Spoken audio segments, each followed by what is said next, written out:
Zelensky अब भले ही अपने रवैये पर अफसोस जता रखे हों, हालांकि उन्होंने व्हाइट हाउस में जो किया वो दुनिया ने देखा। व्हाइट हाउस के अंदर ट्रंप और ज़ेलेंस्की की तीखी बहस हुई।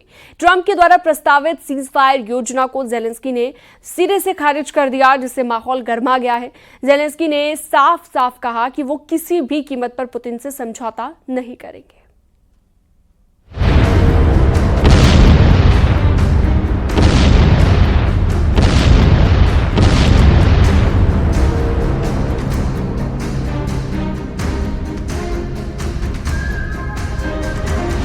डोनाल्ड ट्रंप और ज़ेलेंस्की में खिंची तलवार।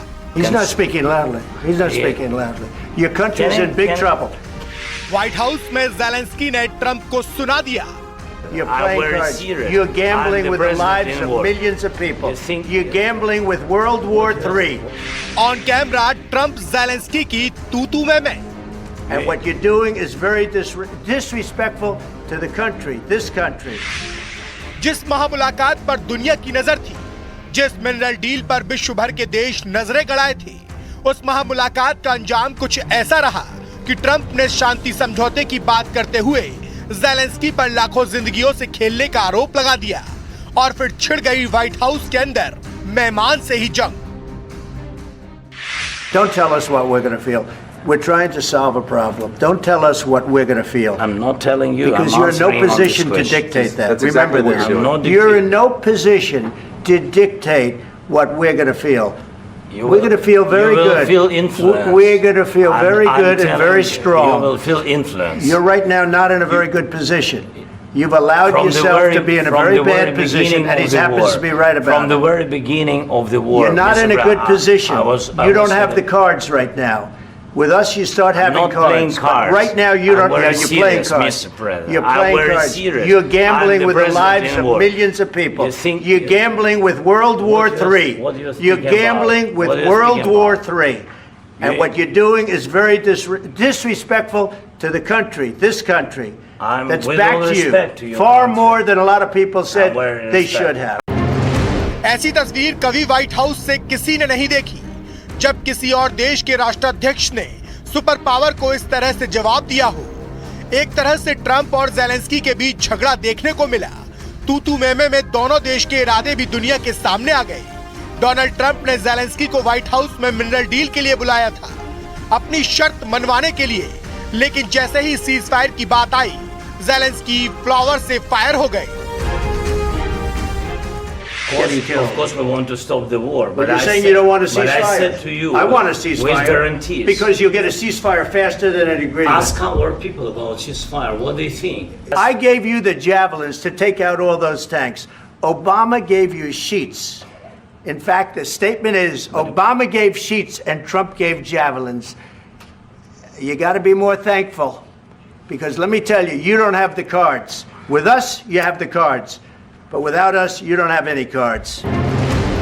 हालात ये हो गए कि ट्रंप और ज़ेलेंस्की के बीच भाषा की मर्यादा टूट गई। You're not winning. You're not winning this. You have a damn good chance of coming out okay because of us. Mr. President, you haven't been allowed. We gave you, through this stupid president, $350 billion. We gave you military equipment, and your men are brave, but they had to use our military. What about if you didn't have our military equipment, if you didn't have our military equipment, this war would have been over in 2 weeks. Zelensky fire थे और Donald Trump इससे सख्ते में थे, क्योंकि super power पर कोई पहली बार इस तरह से बरस पड़ा था। ऐसे में डोनाल्ड ट्रंप ने ज़ेलेंस्की को चेतावनी दे डाली कि उनका देश बहुत मुसीबत में है और अमेरिका ही उसकी मदद कर सकता है। If you will speak very loudly about the war, you He's not speaking loudly. He's not speaking loudly. Your country is in big trouble. Can I Wait a minute. No. You've done a lot of talking. Your country is in big trouble. I know. You're not winning. You're not winning this. You have a damn good chance of coming out okay because of us. Mr. President, you haven't been allowed. We gave you, through this stupid president, $350 billion.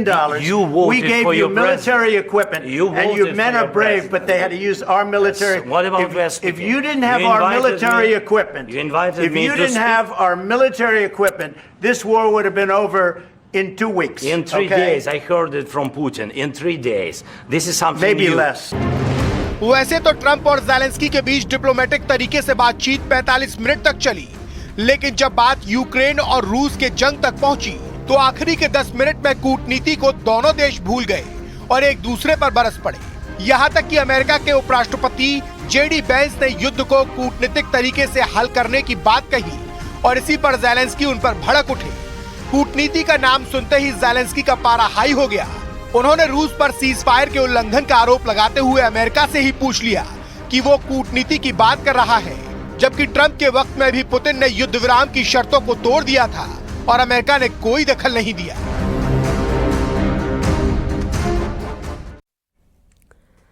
America के राष्ट्रपति Donald Trump और Ukraine के राष्ट्रपति Vladimir Zelensky के बीच white house में शुक्रवार को तीखी बहस के बाद अंजाम बदलने वाला है। रूस के साथ युद्ध और अमेरिका के राष्ट्रपति के साथ बहस के बाद यूक्रेन के विश्व समुदाय के बीच अलग थलग पड़ने की आशंका बढ़ गई है। हालांकि कई देश यूक्रेन के समर्थन में सामने आए हैं, लेकिन अमेरिका के साथ बिना यूक्रेन को मुश्किल आने वाली है।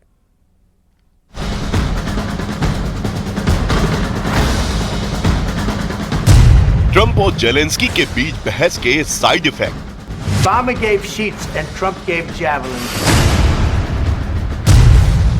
ट्रंप से जुबानी जंग का अंजाम भुगतेगा Ukraine. Don't tell us what we're going to feel. रूस से जंग होगी अब जेलेंस्की के लिए मुश्किल। God bless. You don't know. विश्व के super power centre white house में ट्रंप और जेलेंस्की के बीच जुबानी जंग का अंजाम यूक्रेन के लिए अच्छा नहीं होने वाला है। ऐसा इसलिए क्योंकि आशंका है कि डोनाल्ड ट्रंप रूस के खिलाफ जंग लड़ने वाले यूक्रेन को मदद कम कर सकते हैं। हालांकि इन सब आशंकाओं के बावजूद यूक्रेन के राष्ट्रपति के तेवर बरकरार है। ट्रंप से तीखी बहस के बाद जेलेंस्की ने अमेरिका के सामने न झुकने का ऐलान कर दिया। सवाल, क्या आपको ट्रंप से माफी मांगनी चाहिए? जेलेंस्की, नहीं। सवाल, क्या ट्रंप पुतिन के बहुत करीब है? जेलेंस्की, मैं चाहता हूं कि ट्रंप बीच में रहे। मैं चाहता हूं कि ट्रंप हमारे पक्ष में रहे। इधर ट्रंप और जेलेंस्की के बीच जुबानी जंग हुई, उधर करीब 8000 किलोमीटर दूर मॉस्को में पुतिन की बाछें खिल गई। फौरन रूस की तरफ से आधिकारिक बयान आया जिसमें कहा गया कि ट्रंप और वेंस ने उस बदमाश पर हमला करने से कैसे खुद को रोका, ये संयम का चमत्कार है। मुझे लगता है कि जेलेंस्की का सबसे बड़ा झूठ व्हाइट हाउस में उनका ये दावा था कि 2022 में कीव शासन अकेला था, बिना किसी समर्थन के। यही नहीं, ट्रंप के साथ यूक्रेन के राष्ट्रपति की तीखी बहस का एक और साइड इफेक्ट दिखा। यूक्रेन के दूसरे सबसे बड़े शहर खार्किव पर रूस ने ड्रोन से हमले कर दिए।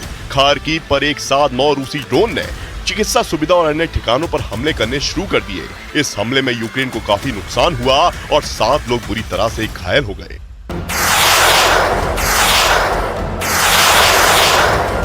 रूस और यूक्रेन के बीच शुरू ये जंग बीते 3 साल से हो रही है और युद्ध के मोर्चे पर यूक्रेन पूरी दिलेरी से ही रूस के सामने डटा है और यूक्रेन की इस दिलेरी के पीछे अमेरिका समेत नेटो देश है। लेकिन अब इस समय जब व्हाइट हाउस में डोनाल्ड ट्रंप की सीज फायर वाली बात मानने से जेलेंस्की ने इनकार कर दिया तो आशंका प्रबल होने लगी है कि अमेरिका यूक्रेन को दी जाने वाली सैन्य मदद से अपना हाथ पीछे खींच लेगा। 2022 से अब तक अमेरिका ने यूक्रेन को $95 बिलियन की मदद दी है, लेकिन अब ऐसा नहीं होगा क्योंकि खबर है कि अमेरिका की तरफ से यूक्रेन को सैन्य सहायता जारी रहेगी, लेकिन अब पहले जैसी बहुत ज्यादा सहायता नहीं मिलेगी। इसका मतलब है कि अमेरिका यूक्रेन का साथ नहीं छोड़ेगा, लेकिन वो अपनी सहायता को सीमित कर सकता है। इसकी एक वजह यह भी है कि यूक्रेन के आसपास कई नेटो और नेटो समर्थित देश हैं, जिसमें मोल्डोवा, रोमानिया, हंगरी, स्लोवाकिया और पोलैंड शामिल है। और अगर रूस के खिलाफ युद्ध में यूक्रेन कमजोर पड़ जाता है तो ये संभव है कि रूस के टारगेट पर सीधे नेटो देश आ जाएंगे। यानी ऐसी स्थिति में एक बड़ा खतरा सामने आ जाएगा क्योंकि रूस की जद में सीधे सीधे नेटो देश आ जाएंगे और तीसरे विश्व युद्ध की आशंका बहुत बढ़ जाएगी। इसलिए ये बहुत जरूरी है कि यूक्रेन को मजबूत बनाने के लिए हर संभव मदद दी जाए ताकि वह रूस के हमलों का सामना कर सके।